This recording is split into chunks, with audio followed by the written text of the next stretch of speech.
سارے جہان کے مرکزی عقیدت مصطفیٰ جان رحمت شمع بزم ہدایت حضور احمد مجتبی حضرت محمد مصطفیٰ صلی اللہ تعالی علیہ وسلم کے بارگاہ عالی جاہ میں جی لگا کر ہدیہ درود و سلام پیش کریں اور پورا مجمع بواز بزرگ پڑھے اللہم صلی علی سیدنا شفیعنا حبیبنا مولانا محمد بعد نجد والکرم منبع العلم والحلم والحکمت بارک وسلم صلو علیہ السلام علیک یا رسول اللہ صلو علیہ السلام علیک یا حبیب اللہ دائما ابدا ہماری آپ کی مشترکہ خوش نصیبی ہے کہ رحمت عالم میں تشریف ہیں آپ ہمیں ماتھے کی نگاہوں سے ان عظیم ہستیوں کو دیکھ رہے ہیں جنہیں دیکھنے کے بعد آتے لوگ اپنے گناہوں سے توبہ کر دیتے ہیں،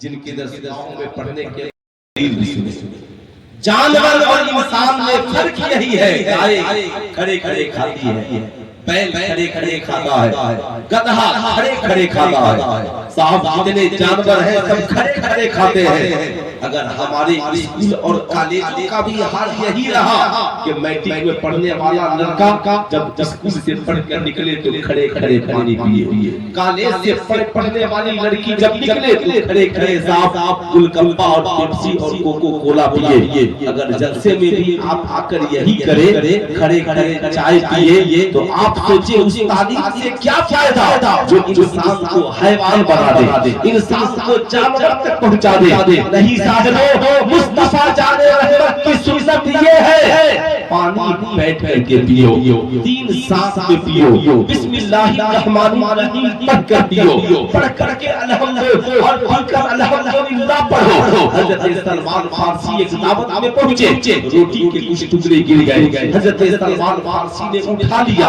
بغل والوں نے کہا سلمان تم روٹی کے ٹکڑے اٹھا رہے ہو، یہودی دیکھ دیکھ تمہارا مذاق اڑائیں گے۔ حضرت سلمان فارسی نے کہا ان جاہلوں کی وجہ سے میں مصطفیٰ جان رحمت کی سنت کیسے چھوڑ سکتا ہوں؟ اے میری قوم کے شہزادوں، آج تم صاحب ریلوے اسٹیشن پہ کھڑے کھڑے چائے پی لیتے ہو، ایئرپورٹ پہ کھڑے کھڑے چائے پی لیتے ہو، بس اسٹینڈ میں کھڑے کھڑے چائے پی لیتے ہو۔ حد تو یہ ہے کہ آج مسلمان شادی کی پارٹیوں میں کھڑے کھڑے کھانا کھا رہے ہیں، برتھ ڈے پارٹیوں میں برسٹم لگا کر کھڑے کھڑے کھانا کھا رہے ہیں۔ اگر مسلمان بھی وہی کرے تو کفار کو پسند ہے، مسلمان بھی وہی کرے جو یہود و نصارہ کو پسند ہے، مسلمان بھی وہی کرے جو شیطان کو پسند ہے، پھر کیا ہوگا؟ ہمیں کرنی ہے شہنشاہ بطحا کی رضا جوئی، وہ اپنے ہو گئے تو رحمت پروردگار اپنی۔ سلمان فارسی نے کہا تھا ہم ان جاہلوں کی وجہ سے مصطفیٰ جان رحمت کی سنت کو نہیں چھوڑ سکتا۔ اے میری قوم کے شہزادوں،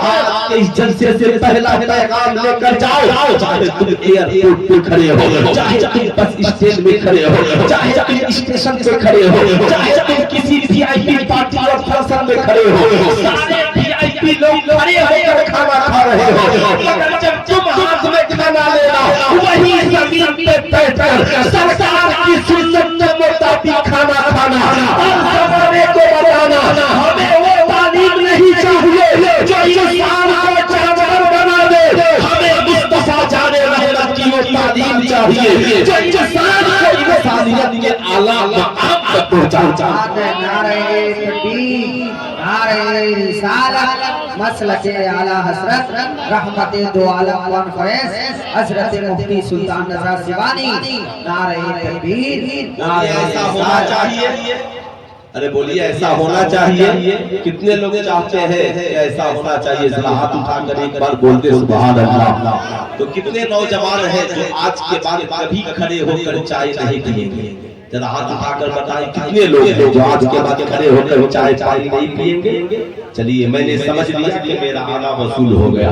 اب یہ لوگ جو کھڑے ہیں ان سے بھی میں کہوں گا ادھر کرسیاں خالی ہیں، یہ جلسے اس لیے نہیں ہوتے کہ بس بہت واہی اور نعرے لگیں گے۔ آپ نے ایسے ایسے لوگوں کو بلایا ہے، سب اپنی جگہ پہ لاجواب ہے۔ ابھی آپ نے الحاج مبارک حسین مبارک کو سنا، میرے بعد عظمت رضا بہادر پوری کو سنیں گے۔ ہماری جماعت کے عظیم بہترین ترین اسکالر مفکر حضرت علامہ ڈاکٹر مصبی رضا صاحب کی کلام اسلامی کو سنیں گے. یہ ساری شخصیتیں یہ ہماری جماعت کے استاد العلماء حضرت علامہ شبیر ماشاءاللہ تشریف رکھتے ہیں, حضرت علامہ ابو الحسنات صاحب کی ادھر سید نعمان صاحب, یہ ساری بزرگ شخصیتیں حضرت علامہ مفتی ارمان ماشاءاللہ یہ سب لوگ بیٹھے ہیں. میں چاہتا ہوں 10 منٹ کی میری گفتگو ہو مگر قوم کچھ پیغام جائے. آپ یہاں سے اٹھے تو کچھ سیکھ کر کے جائے. میں جانتا ہوں صاحب نظام میں گدا اس قدر بگڑا ہوا ہے ساقی, اسی کو جام ملتا ہے جسے پینا نہیں آیا.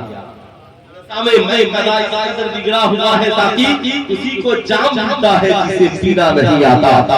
ایک پتھر کی بھی تقدیر سنور سکتی ہے, شرط یہ ہے اسے قرینے سے تراشا جائے. اپنی مرضی پہ ہی چلنے کا طریقہ سیکھو, سنگ مرمر پہ چلو گے تو پھسل جاؤ گے. سنگ مرمر پہ چلو گے تو پھسل جاؤ گے. سماج میں عزت سب کو چاہیے, سماج میں وقار سب کو چاہیے. ہر انسان چاہتا ہے زمانے میں میری عزت ہو, لوگ میرا رسپیکٹ کرے, لوگ مجھے عزت دے. بچہ ہو, بوڑھا ہو, جوان ہو, مرد ہو, عورت ہو, سماج میں عزت بولیے سب کو چاہیے کہ نہیں چاہیے؟ سماج میں عزت سب کو چاہیے, رسپیکٹ سب کو چاہیے. مگر اے قرآن تو بتا, سماج میں اگر انسان عزت چاہے تو کیا کرے؟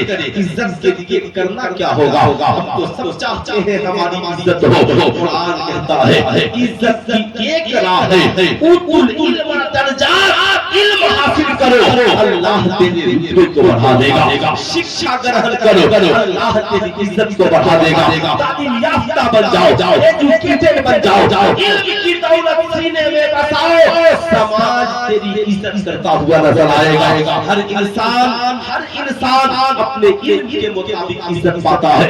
ڈاکٹر اپنے علم کے مطابق, انجینئر اپنے علم کے مطابق, پروفیسر اپنے علم کے مطابق, سائنٹسٹ اپنے علم کے مطابق. ایسا نہیں کہ سماج میں الیکٹریشین اور پلمبر کی عزت نہیں ہے, وہ بھی اپنے علم کے مطابق عزت پاتے ہیں. ڈرائیور ہی اپنے علم کے مطابق عزت پاتا ہے. ہر شخص اپنے علم کے مطابق عزت پاتا ہے. عزت کی ایک ہی راہ ہے علم. یہی وجہ ہے اسلام میں نماز بالغ ہونے کے بعد فرض ہے, روزہ بالغ ہونے کے بعد فرض ہے, حج صاحب استطاعت ہونے کے بعد فرض ہے, زکات صاحب نصاب ہونے کے بعد فرض ہے. مگر بات جب تعلیم کی آئی تو آمنہ کے لال نے کہا اطلبوا العلم من المهد الى اللحد, علم حاصل کرو گود سے لے کر قبر کی منزل تک. اب ذرا اسے یاد رکھیے گا, جاننا بہت ضروری ہے. سماج میں عزت سب کو چاہیے, وقار سب کو چاہیے. یہی وجہ ہے اسلام نے کہا طلب العلم فریضۃ علی کل مسلم و مسلمہ, علم حاصل کرنا ہر مسلمان مرد اور عورت پر فرض ہے. علم حاصل کرنا ہمارے لیے کمپلسری ہے, یہ ضروری ہے. علم کا مقصد کیا ہے؟ علم کا مقصد قرآن نے کہا یزکیہم, تاکہ اس علم کے ذریعہ تمہارے دلوں کو صاف کر دیا جائے. اس علم کے ذریعہ معاشرے کو صاف ستھرا بنایا جائے, سماج کو اچھا بنایا جائے. علم کا مقصد ہی یہی ہے انسان جانے حلال کیا ہے, حرام کیا ہے. انسان کو پتا ہو اچھا کیا ہے, برا کیا ہے. انسان جانے کیا کھانا حلال ہے اور کیا کھانا حرام ہے. انسان کو اتنا پتا ہو سماج میں جینا کیسے ہے, سماج میں رہنا کیسے ہے. ورنہ اللہ نے دنیا میں جینے کے لیے جانور بھی جی رہے ہیں, صاحب چرند پرند بھی زندگی گزار رہے ہیں, صاحب جتنے یہ جانور ہیں یہ سب زندگی گزار رہے ہیں. مگر انسان کی زندگی گزارنے کا طریقہ ہی کچھ اور ہوتا ہے. ڈاکٹر اپنے اعتبار سے جیتا ہے, انجینئر اپنے اعتبار سے جیتا ہے, ہر شخص اپنے محکمے میں رسپیکٹ اور عزت پاتا ہے. مگر ایسا آپ نے نہیں دیکھا ہوگا کہ ڈاکٹر انجینئر کے پیچھے کھڑا ہو, انجینئر پروفیسر کے پیچھے کھڑا ہو, پروفیسر کلکٹر کے پیچھے کھڑا ہو.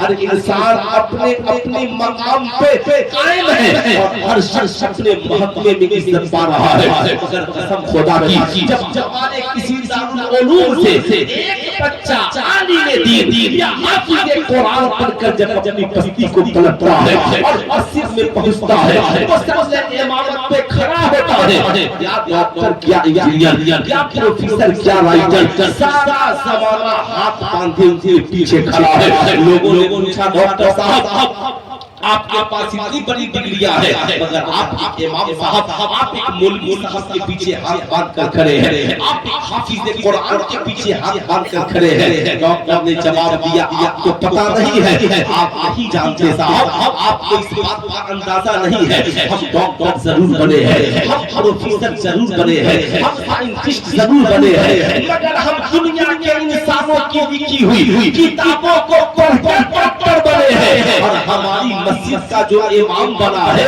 یہ اللہ کی نازل کردہ کتاب قرآن عظیم کو پڑھ کر حافظ امام بنا ہے قرآن عظیم کو یاد کر کے حافظ قرآن بنا ہے اور امام بنا ہے ہم اس کے پیچھے جو ہاتھ باندھ کر کھڑے ہیں اس کے چہرے کو دیکھ کر نہیں اس کی پرسنالٹی کو دیکھ کر نہیں اس کے حسن و جمال کو دیکھ کر نہیں اس کی زندگی کو دیکھ کر نہیں ہم جو اس کے پیچھے کھڑے ہیں اللہ کا کلام دیکھ کر کھڑے ہیں قرآن عظیم کی تعلیم دیکھ کر کھڑے ہیں ہمارے گھر کا یہ بچہ ضرور ہے مگر قرآن کی تعلیم نے اس کا رتبہ اتنا اونچا کر دیا کہ آج ڈاکٹر بھی اس کے پیچھے کھڑے ہیں انجینئر بھی اس کے پیچھے کھڑے ہیں پروفیسر بھی اس کے پیچھے کھڑے ہیں یہی وجہ ہے قرآن نے کہا انسان چہرہ مہر کے اعتبار سے بڑا نہیں ہوتا دولت و ثروت کے اعتبار سے بڑا نہیں ہوتا انسان سماج میں بڑا ہوتا ہے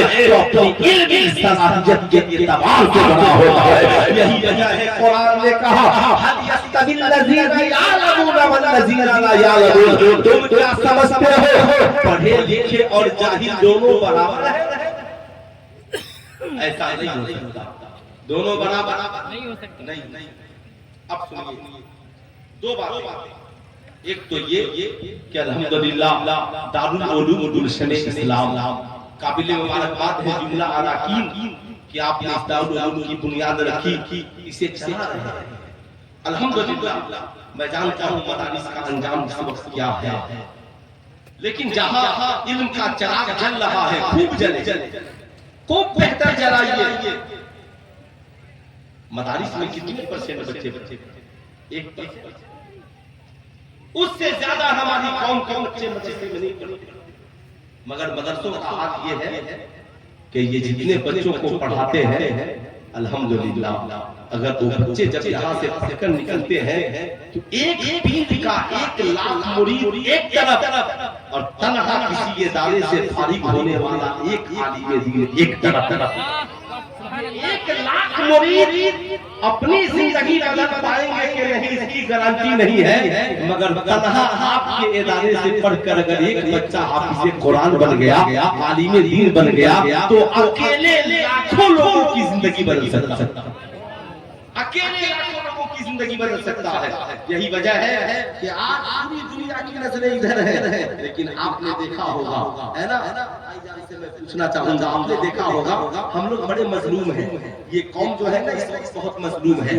ہماری جماعت کا بھی حملہ غیروں کا بھی حملہ اور آپ لوگوں سے گزارش ہے کوئی غلط سمجھ مت لگائیے گا کہ حکومت کان کھول کر سن لے فلاں کان کھول کر سن لے یہ سب کوئی نہیں آپ سن لے یہی بہت بڑی بات سبحان اللہ آپ سن لے ہے نا آپ سن لے یہی بہت بڑی بات ہے نا آپ سن لیں یہی بہت بڑی بات ہے خوب غور سے سنیں گے ورنہ ہم نے ویسے بیٹوں کو بھی دیکھا ہے جو پیر صاحب کی مزار پہ تو جا کر خوب چادریں چڑھاتا ہے اور بوڑھی ماں گھر میں ٹھنڈی میں غیر کمبل کے گزار دیتی ہے اس لیے بیداری کا عالم میں سنیے گا جاننا بہت ضروری ہے آج نہیں جانیں گے ہم اور آج نہیں جاگے تو کب جاگیں گے اب صاحب جو مدرسے میں 1% بچے پڑھتے ہیں لیکن دباؤ اتنا ہے جو بھی آئے گا کہے گا مولانا صاحب کمپیوٹر بھی پڑھائیے گا سائنس بھی پڑھائیے گا انگلش بھی پڑھائیے گا میتھ بھی پڑھائیے گا ہندی بھی پڑھائیے گا ارے مولانا صاحب آپ لوگ کر کیا رہے ہیں یہی پرانی کتاب قرآن لے کر گھوم رہے ہیں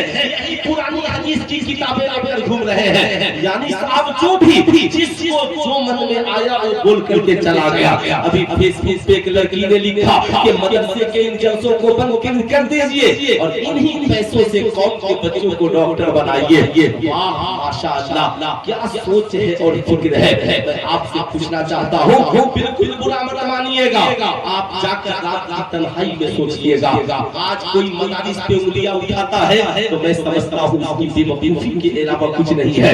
الحمدللہ ان مدرسوں نے اپنی حیثیت سے زیادہ رزلٹ دیا ہے.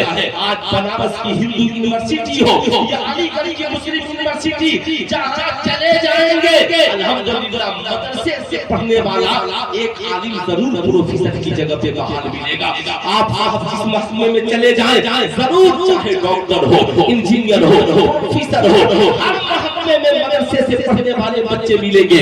آج یہی وجہ ہے سب سے زیادہ کالج اور اسکول میں پروفیسر اور ٹیچر مدارس اسلامیہ کے فارغ ہونے والے بچے ہیں. لیکن میں آپ سے ایک سوال کرتا ہوں یہ مدرسے میں ایک ہی % بچے پڑھتے ہیں.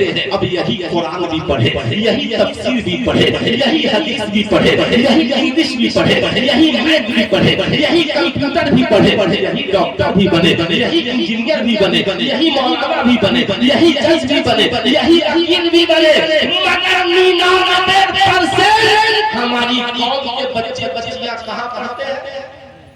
اسکول میں. ارے بولیے کچھ بھی اسکول کالج پڑھتے ہیں نا. اسکول کالج کا رزلٹ کتنا پرسنٹ اسکول اور کالج نے ہماری قوم کے بچوں کا رزلٹ دیا ہے؟ آپ نے کبھی اسکولوں کا حساب کیا؟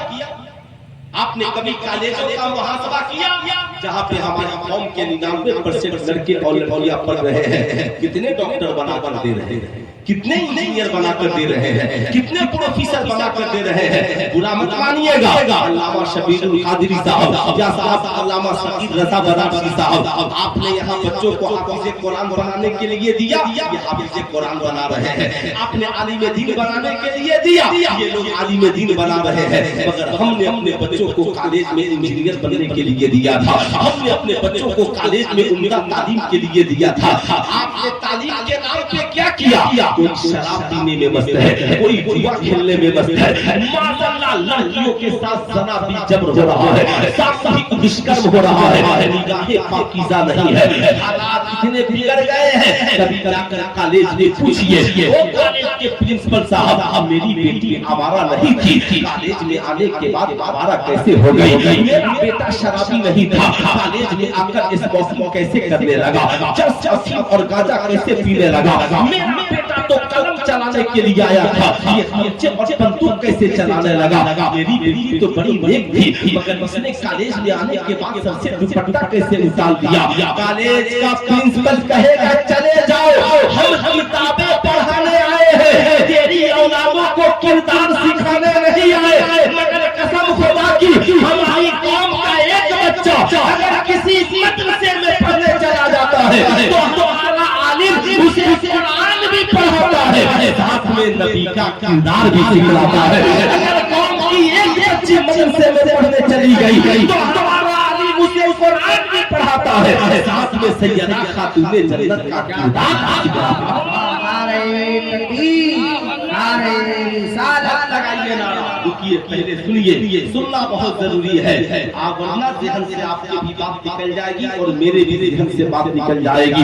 ایمانداری سے بتائیے میں آپ سے پوچھنا چاہتا ہوں آج تک آپ نے کسی کو کہتے سنا کہ کالج کا ماحول بگڑ گیا ہے کالج کو بند کر دیا جائے اسکول کا ماحول بگڑ گیا ہے اسکول کو بند کر دیا جائے؟ مگر مدرسے میں تھوڑی سی خرابی ہو جائے تو ہر اللہ لنگڑا بھی مدرسہ بند کرنے کے لیے یہ غلط بول رہے ہیں.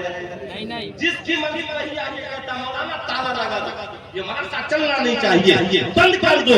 کالج کا پورا سسٹم فرسٹ ہے صاحب.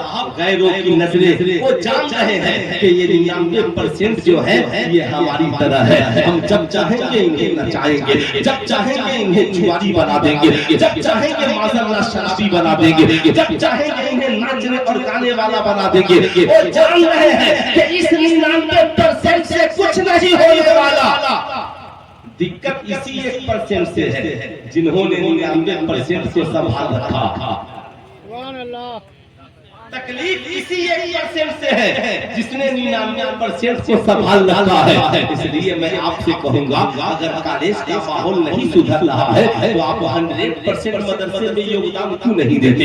100% مدرسے کو ترقی کی طرف کیوں نہیں لے جاتے؟ اسی کو اسکول بنائیے, اسی کو کالج بنائیے, اسی کو نئی قرآن بھریے تاکہ سب ہماری قوم کا مدرسے میں پڑھنے والا ہر بچہ عالم ہو سکتا ہے. انشاءاللہ جب ڈاکٹر کی پڑھائی ہوگی وقت آئے گا ہر بچہ ڈاکٹر بھی ہو سکتا ہے, ہر بچہ انجینئر بھی ہو سکتا ہے, ہر بچہ پروفیسر بھی ہو سکتا ہے. لیکن شرط یہ ہے کہ ہماری قرآن اونچی ہو, ہماری فکر اونچی ہو, ہم صاحب اس پہ توجہ دیں. اگر ہم نے نہیں دیا تو یاد رکھیے گا مزاروں پہ چادریں چڑھیں گی اور بیٹیوں کے سروں سے دوپٹہ اتر جائے گا. یاد رکھیے گا اعلیٰ حضرت عظیم البرکت نے لکھا مزار شریف پہ ایک چادر چڑھاؤ تاکہ پتہ چلے یہ اللہ کی ولی کی قبر ہے. اس کے بعد چادر کا معاملہ ختم ہو جاتا ہے. اب صاحب کرو کیا؟ بہت طبیعت کر رہی ہے نا چادر چڑھانے کی, 50 روپے کی پھول کی چادر لے جا کر چڑھا دے اور 450 روپے بچا کر دارالگلشن اسلام میں لا اور آ کر کہہ پرنسپل صاحب یہ 450 روپے حضرت خواجہ غریب نواز کے نام پر لیجئے اور کسی غریب بچے کی تعلیم کے لیے کاپی کتاب اور قلم خرید لیجئے. تمہاری چادر سے جتنی غریب نواز خوش نہیں ہوں گے اس سے زیادہ ان کے نام پہ کسی غریب بچے کو تعلیم دے دو گے خوش ہو جائے گا.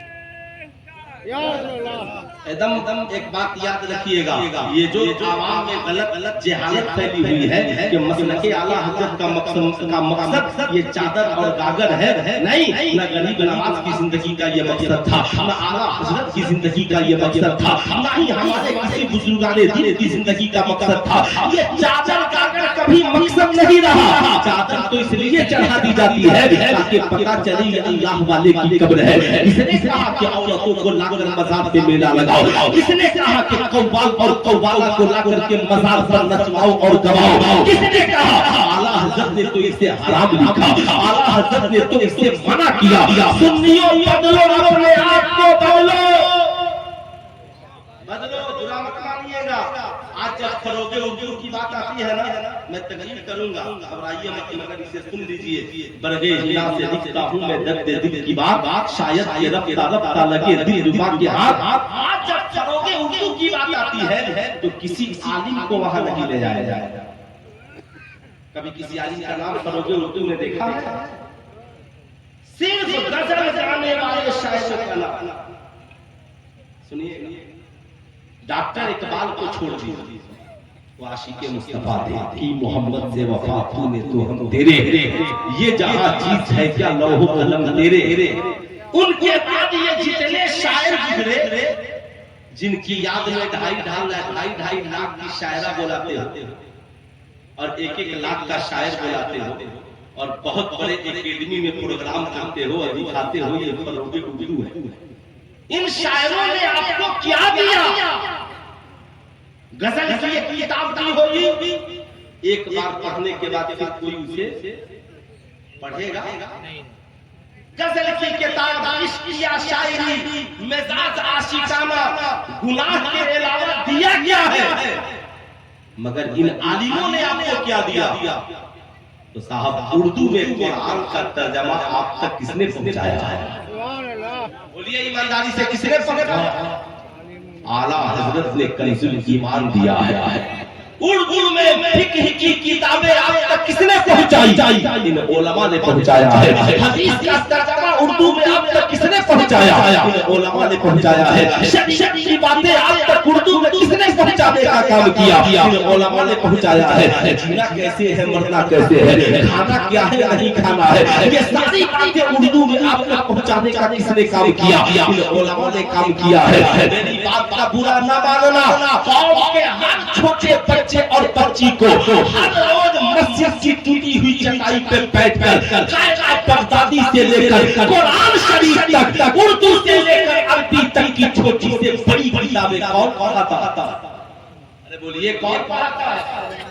علماء پڑھاتے ہیں نا بھائی، علماء پڑھاتے ہیں، یا تو مسجد کا امام پڑھاتا ہے یا مدرسے کا کوئی عالم پڑھاتا ہے۔ ان شاعروں سے بھی پوچھئے گا کہ آپ اردو کس سے پڑھے ہیں؟ کوئی نہ کوئی مولوی صاحب پڑھائے ہوں گے، کوئی نہ کوئی مولانا صاحب پڑھائے ہوں گے۔ مسجد میں قوم سے اردو میں خطاب کون کرتا ہے؟ یہ عالم کرتے ہیں۔ آپ کو اردو بولنا اور لکھنا کون سکھاتا ہے؟ یہ عالم سکھاتے ہیں۔ مگر ماتم ہے جنہوں نے ناچا اور گایا، اسے 2.5 لاکھ دے کر بڑھونے اردو میں ہم اشعار سنانے کے لیے بلاتے ہیں، اور جس نے پوری قوم کو اردو سکھلا دیا اس امام کو ہم نے کبھی فروغ اردو میں یاد نہیں کیا، ہم نے اس عالم کو کبھی فروغ اردو میں یاد نہیں کیا۔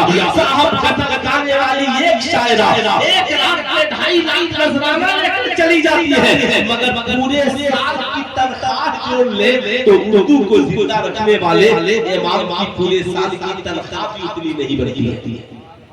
بولیے بنتی ہے؟ نہیں بنتی ہے نہیں بنتی نا؟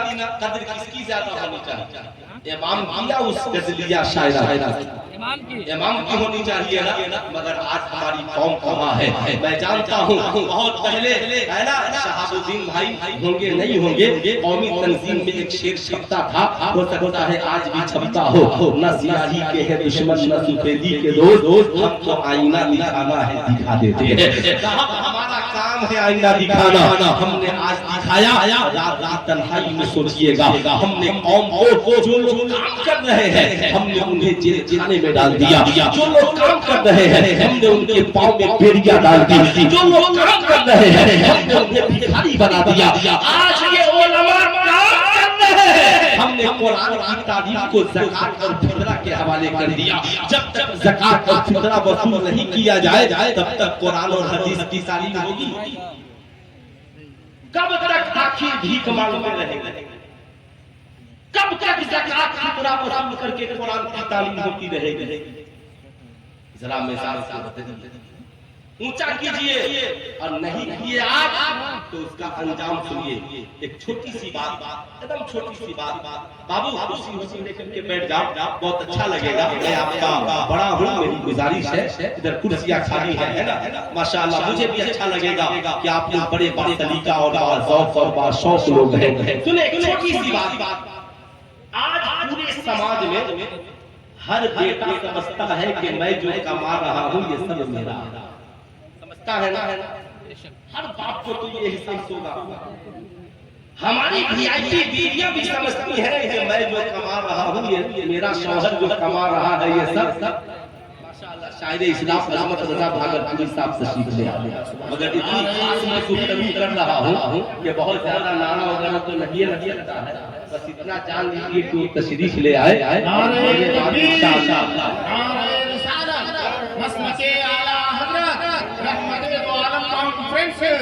جناب عظمت رضا بھاگلپوری ماشاءاللہ سامنے آ جائیے، ماشاءاللہ دیکھ رہے یہی عظمت رضا بھاگلپوری ہے نا۔ علامہ سید رضا بنارسی نے جتنے لوگوں کو بلایا تھا وہ سارے لوگ تشریف لا چکے ہیں۔ اب یہ بتائیے میں تقریر کروں یا ان کی شاعری آپ نے سنیں گے؟ ارے بولیے تقریر کرے 10-20 منٹ سن لیجئے گا۔ اچھا ماشاءاللہ جتنے لوگ سننا چاہتے ہیں ذرا ایک بار ہاتھ اٹھا کر بول دیں سبحان اللہ، ہے نا، تاکہ عظمت بابو کو یہ احساس ہو کہ میں زبردستی نہیں بول رہا تھا، ہے نا۔ ماشاءاللہ ماشاءاللہ کل ہو کر کہیں گے حضرت آپ بھی زبردستی تقریر ماشاءاللہ۔ سنیں ماشاءاللہ حضور والا کا حکم ہے۔ اب جو میں بتا رہا سنیں جہالت کی وجہ کیا ہے؟ ہمارے بچے مدرسے سے دور ہوئے، ہم نے اپنے بچوں کو عالموں سے دور کر دیا، ہم نے اپنے بچوں کو امام کی صحبتوں سے دور کر دیا، ہم نے اپنے بچوں کو اچھی جگہ بیٹھنے کی تلقین نہیں کی۔ نتیجہ کیا نکلا؟ ہمارا بچہ ڈاکٹر بن گیا، انجینئر بن گیا، پروفیسر بن گیا، بہت دولت کما رہا ہے، مگر ذہن میں نشہ ہے کہ میں جو کما رہا ہوں یہ میرا ہے نا، یہ نشہ۔ یہی وجہ ہے کہ ہر باپ کی زمین کو کہتا ہے حضور یہ میری، یہ میرا مکان ہے، یہ میری کھیتی ہے، مگر جب باپ سے پوچھئے گا ان سے کہ یہ زمین، کہیں گے یہ میرے بڑے بیٹے کی زمین ہے، یہ میرے چھوٹے بیٹے کا مکان ہے، یہ میرے مجھلے بیٹے کی دکان ہے۔ باپ کبھی نہیں کہتا کہ یہ بیٹے کی زمین میری زمین ہے، یہ بیٹے کا مکان میرا مکان ہے۔ آخر یہ کھاری کیوں ہے؟ آخر سماج میں یہ جہالت کیوں ہے؟ ایک ہی جواب ہوگا ان علماء کرام کا، سلطان رضا یہ جہالت اس لیے ہے ہم میلاد کو مناتے رہے مگر میلاد والے مصطفیٰ کے کردار کو ہم نے صحیح سے نہیں پڑھا، ہم فاتحہ کو کراتے رہے مگر مصطفیٰ جانے رحمت کی تعلیمات پہ ہم نے صحیح سے عمل نہیں کیا۔ اے میری قوم کے نوجوانوں، اگر آج تک تیرے ذہن میں یہ غرور ہے کہ تو جو کماتا ہے یہ تیرا ہے، آج کے اس جلسے سے رحمت کے دعا کانفرنس سے ایک پیغام لے کر کے جا۔ ایک نوجوان ہے مصطفیٰ جانے رحمت کی بارگاہ میں پہنچا ہے، سلام کرتا ہے، عرض ہوتا ہے، فداکا ابی امی یا رسول اللہ، یا رسول اللہ میرے ماں باپ پہ قربان، آقا جی میں ایک مسئلہ لے کر آیا ہوں۔ آقا فرماتے ہیں بیان کرو، کہو سوال کرو، تیرا کیا سوال ہے، کون سا تیرا مسئلہ ہے؟ عرض کرتا ہے یا رسول اللہ میں یہ جاننے کے لیے آیا ہوں کہ مرد کے اوپر پہلا حق کس کا ہے نا؟ بات ہجروں سے نہیں ہو رہی ہے، بات مردوں سے ہو رہی ہے۔ مرد کے اوپر پہلا حق کس کا ہے؟ کونین کے تاجدار مسکرائے، کہا مرد کے اوپر پہلا حق اس کی ماں کا ہے۔ ذرا پورا مجمع ہاتھ اٹھا کر بول دے مرد کے اوپر پہلا حق کس کا ہے؟ اتنا زور سے ماں کا نام لے کہ سب کو پتا چل جائے گا مرد کے اوپر پہلا حق کس کا ہے؟ ماں کا۔ اب اسے یاد رکھے، صحابی رسول سے ٹھہر گئے، عرض گزار ہوئے یا رسول اللہ پھر کس کا؟ آقا نے کہا تمہاری ماں کا۔ پھر ٹھہر گئے، تیسری بات پوچھ پڑے، یا رسول اللہ پھر کس کا؟ کہا تمہاری ماں کا۔ پھر ٹھہر گئے، چوتھی بات پوچھ پڑے، یا رسول اللہ پھر کس کا؟ آقا فرماتے ہیں تمہارے باپ کا۔ اب امام عشق و محبت سیدی سرکار اعلیٰ حضرت سے پوچھا گیا، میرے امام سے پوچھا گیا۔ لوگ سمجھتے ہیں کہ میرے امام شاید صرف شاعر تھے، اس لیے شاعر لوگ کہتے ہیں۔ اعلیٰ حضرت کا دو شعر سنیے، میرے رضا شاعر بھی تھے اور یہ محدث بھی تھے، یہ مفسر بھی تھے، یہ عالم بھی تھے، یہ کامل تھے۔ زمانہ تصور جانتا ہے، جانتا ہے احمد رضا 100 سے زائد علوم جانتے ہیں۔ صاحب یہ ہے احمد رضا۔ اب سنیں ان کی بارگاہ میں سوال ہوا، حضور یہ بتا اس کی ضرورت مجھے نہیں، سب بچا کر رکھیے، جب عظمت بابو پڑھیں گے دل کھول کر مصافحہ کیجئے گا۔ میں یہ کر رہا تھا، سنے اعلیٰ حضرت سرکار سے پوچھا گیا، حضور بتایا جائے مرد کمائے تو کیا کرے؟ اعلیٰ حضرت سرکار جواب دیتے ہیں مرد 100 روپے کمائے تو 75 ماں کو دے دے اور 25 باپ کو دے دے۔ اس لیے کہ حضور نے 3 بار ماں کا ذکر کیا ہے اور 1 بار باپ کا ذکر کیا ہے۔ اگر ہم 100 کو 4 جگہ بانٹتے ہیں تو 3 حصہ ماں کا بنتا ہے، 1 حصہ باپ کا بنتا ہے۔ پوچھا گیا حضور یہ بتایا جائے ماں کا رتبہ بڑا ہے یا باپ کا رتبہ؟ میرے رضا جواب دیتے ہیں محبت ماں سے زیادہ کرو اور ادب باپ کا زیادہ کرو، اس لیے کہ باپ تیرا بھی حاکم ہے، تمہاری ماں کا بھی حاکم ہے، تمہاری ماں کا بھی حاکم ہے۔ کہا گیا حضور دونوں میں جھگڑا ہو، تمہیں کسی کے سپورٹ کی اجازت نہیں، تم دونوں کو راضی کرو، تم دونوں کو خوش کرو، پیچھے بولنے کی اجازت نہیں ہے۔ اب میں اپنے قوم کے شہزادوں سے کہوں گا، اے میری قوم کے شہزادوں سنو، آج ہماری زندگی میں رحمتیں کیوں نہیں ہے؟ آج ہماری زندگی میں برکتیں کیوں نہیں ہے؟ آج ہماری بیویاں سر چڑھ چڑھ بول رہی ہیں۔ ایک نوجوان نے 11 بجے رات کو فون کیا، السلام علیکم مفتی صاحب خیریت سے ہے؟ میں نے کہا ہاں آپ؟ کہا حضور میں ایک سوال کے لیے فون کیا ہوں۔ میں نے کہا بتاؤ کیا سوال ہے؟ کہا حضور میری بیوی پوچھ رہی ہے کہ ساس کی خدمت قرآن کی کس آیت سے ثابت ہے؟ بہت بڑا مسئلہ ہے، بڑا میرا کشمیر آج بھی ہنستا ہے نا، بات ہوتی ہے تو میں نے کہا تمہاری بیوی یقیناً بہت پڑھی لکھی ہے، کہا کالج میں پڑھی ہے، یہ پاس ہے۔ آج میں نے کہا کہ اماں کے لیے کھانا وانا لگا دو تو بولی کہ سب آپ کیجئے، یہ ساس کی خدمت قرآن میں کہاں لکھا ہے نا؟ میں نے کہا بالکل بالکل بہت پتے کی بات کہا. میں نے سوچا کہ حضرت آپ سے پوچھ لے. میں نے کہا اپنی بیگم سے کہہ دو جہاں ماں کی خدمت قرآن میں ہے وہیں پر ساس کی خدمت بھی قرآن میں ہے. میں نے کہا سناؤ اپنی بیوی کو وَبِالْوَالِدَيْنِ إِحْسَانًا وَذِي الْقُرْبَىٰ, ماں باپ کے ساتھ احسان کرو اور قرابت داروں کے ساتھ احسان کرو. یہ قرابت دار کون ہے؟ ماں باپ کے بعد تیرے بھائی, تیرے بہن, تیری بیوی, تیرے بچے, تیری ساس, تیرے سس, تیرے سسر, جتنے رشتہ دار ہیں یہ سب تیرے قرابت دار ہیں. قرآن نے کہا ماں باپ کے ساتھ احسان کے بعد رشتہ داروں کے ساتھ احسان کرنا, بھائی بہن کے ساتھ احسان کرنا, رشتے جتنے اہل اقربا ہے سب کے ساتھ احسان کرنا, والیتامی یتیموں کے ساتھ احسان کرنا, والمساکین اور مسکینوں کے ساتھ احسان کرنا. اب حضرت کہیں گے سلطان دادا یہ بھی تو بتا دو احسان کہتے کسے؟ اب مسئلہ تو یہ ہے کہ یہ احسان خان کو بھی نہیں معلوم ہے کہ احسان کسے کہتے ہیں. احسان کسے کہتے ہیں؟ حضور صدر الشریعہ سے پوچھا حضور احسان اور بدلہ میں کیا فرق ہے؟ تو جواب دیتے ہیں اسلامی اخلاق و آداب کہ سنو ایک ہے بدلہ اور ایک ہے احسان. بدلہ یہ ہے میں نے آپ کو کھلایا آپ نے مجھے کھلایا, میں نے آپ کو پلایا آپ نے مجھے پلایا, آپ نے مجھے کپڑا پہنایا میں نے آپ کو پہنایا, یہ بدلہ ہے. احسان یہ ہے کہ آپ نے مجھے گالیاں دی اور میں نے آپ کو گلے سے لگا لیا, آپ نے مجھ سے رشتہ توڑ لیا میں نے آپ سے رشتہ جوڑ لیا, آپ نے مجھے بیگانہ کر دیا میں نے آپ کو اپنا بنا لیا. اے مالک و مولا تیرا احسان ہے, تیرا شکر ہے مولا کہ تو نے مسلمانوں کو ماں باپ کے ساتھ, رشتہ داروں کے ساتھ, قرابت داروں کے ساتھ, یتیموں کے ساتھ, مسکینوں کے ساتھ, بیواؤں کے ساتھ بدلے کا حکم نہیں دیا بلکہ احسان کا حکم دیا ہے. اس لیے میری قوم کے نوجوانوں سے یہ نہ کہنا میرے باپ نے زمین نہیں دی میں خدمت کیوں کروں, میری ماں نے زیورات نہیں دی میں خدمت کیوں کروں, میرا بھائی مجھے نہیں پوچھتا میں کیوں پوچھوں, میرا رشتہ دار مجھ سے رشتہ نہیں رکھتا میں کیوں رکھوں. نہیں, قرآن نے کہا ماں باپ دے نہ دے, تیرا بھائی پوچھے نہ پوچھے, تیرے رشتہ دار مجھ سے رشتہ رکھے یا نہ رکھے, مگر تو اسلام کا ماننے والا ہے تو محبت کے دامن کو پھیلاتا چلا جا, سب سے خدمت کرتا چلا جا, سب کو اپنا بناتا چلا جا. آج دنیا میں سب کے ساتھ احسان کرے گا, مولا احسان یہ کرے گا کہ مرنے کے بعد تیرا ٹھکانہ جنت الفردوس ہو جائے گا.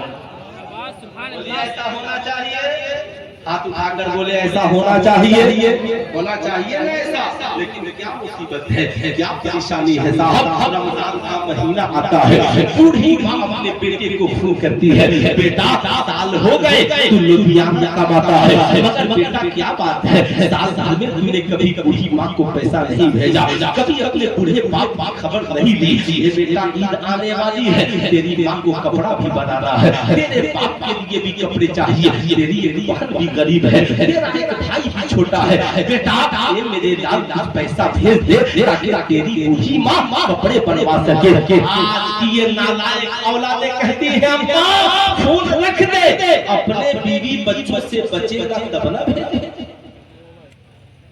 اپنے بیوی بچوں سے بچے گا تب نہ بھیجیں گے. آئے افسوس آج میری قوم کا نوجوان ماں باپ سے کہتا ہے اپنے بیوی بچوں سے بچے گا تب نہ بھیجیں گے. قرآن نے کیا کہا, رب ارحمہما کما ربیانی صغیرا, جب ماں باپ کے سامنے جاؤ اپنی جوانی کو یاد نہ کرنا بلکہ اپنے بچپن کو یاد کرنا. دعا مانگنا مالک و مولا میرے ماں باپ پہ ایسے رحم فرما جیسے بچپن میں انہوں نے میرے پر رحم فرمایا, بچپن میں انہوں نے میرے پر رحم فرمایا. اللہ اللہ, اے میری قوم کے نوجوانوں بتاؤ کیا تیری ماں نے بچپن میں روٹیاں بنائی تھی تو کبھی کہا تھا بیٹے روٹیاں بن گئی ہے پہلے میں کھاؤں گا, بچے تو تو کھا لینا. کیا تیرے باپ نے تنخواہ کمائی اٹھائے تھے تو کبھی تیرے باپ نے کہا تھا پہلے میں استعمال کروں گا بعد میں تو استعمال کرنا؟ نہیں, بلکہ تیری ماں نے روٹیاں بنانے کے بعد تو یہی اعلان کیا اے بیٹے کھانا بن گیا ہے پہلے تو کھا لے, بچے گا تو ماں کھا لے گی. تیرے باپ نے تنخواہ اٹھانے کے بعد کہا تھا